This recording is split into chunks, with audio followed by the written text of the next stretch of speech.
with Dr. Fran Walfish at Askimo TV. She is the leading child, couple, and family psychotherapist and the author of The Self-Aware Parent, Resolving Conflict and Building a Better Bond with Your Child. Fran, some of your articles and interviews touch on the topic of the physical need to show love and receive love in a relationship. Why is touch so important in expressing love? Touch is very important because it begins with the mother-infant experience.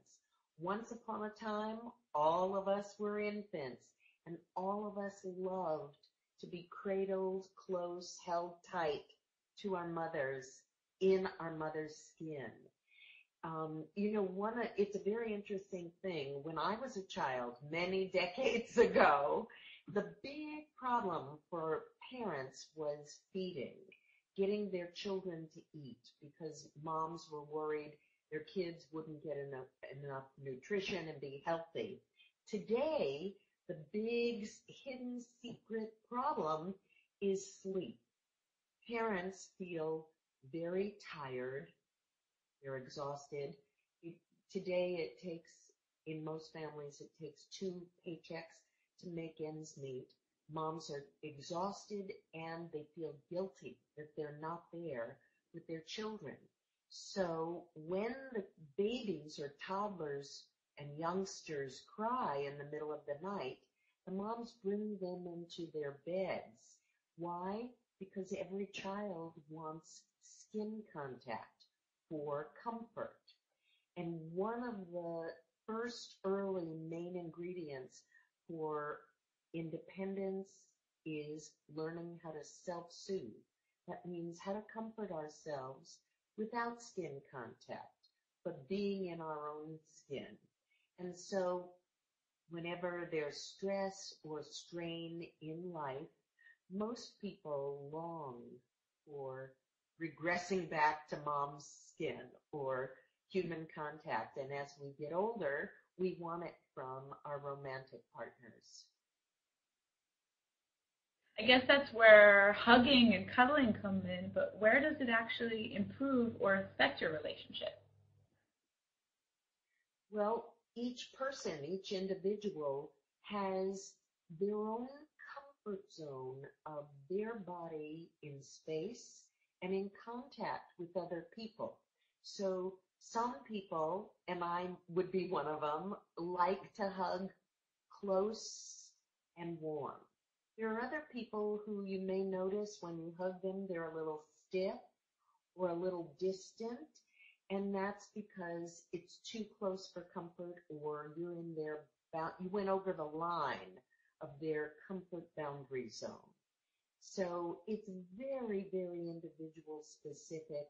Again, this is an example of knowing yourself, finding the right fit in a partner and companion, and being able to talk about what you need and what feels good to you without the other person feeling rejected. Well, this leads me to my next question. What are the dangers of too much or not enough trust in your relationships, parental and romantic? I don't think you can have too much trust. I think you can have too much closeness and a smothering feeling, and that's not healthy.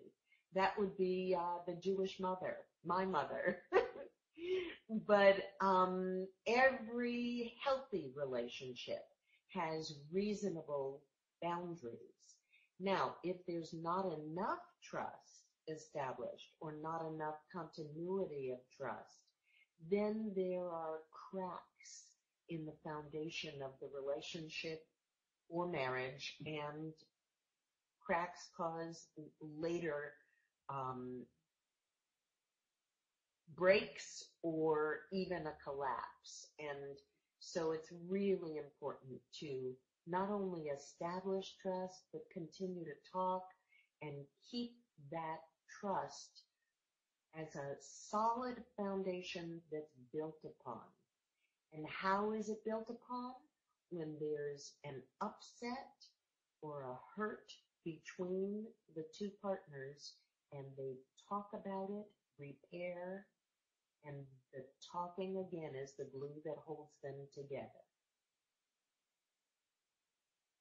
Wow, amazing. Very well said, actually. And on another note, what is attachment parenting and what is your opinion of it? Whoa. I'm glad you asked that question. It's a loaded question because attachment parenting is very different from being well attached or helpfully attached.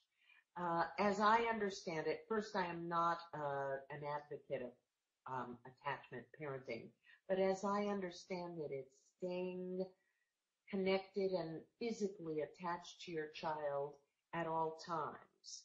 And I do not think that's healthy for young children. I think come a certain age, for instance, come age 6 months, we as the experts believe the infant's stomach is large enough to hold food through the night.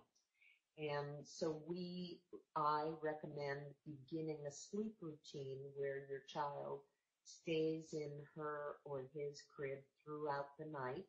And when he cries and is scared, you go in and you sit in the room to be there as a silent, disengaged companion, but you're not quick to pick the baby up.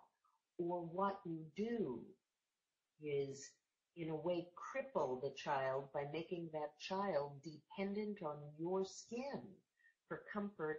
And we want to teach the child to self-soothe. So I think reasonable boundaries are very important. And you may have seen online, I did a television interview for an Insider's Health TV on breastfeeding. You might recall the Time magazine provocative picture on the cover of a mother breastfeeding a 3.5-year-old boy. And it was provocative and controversial, and I'm not for that. Wow, amazing. I couldn't agree with you more. Thank you so much. This has been Dr. Fran Walfish at Askimo TV.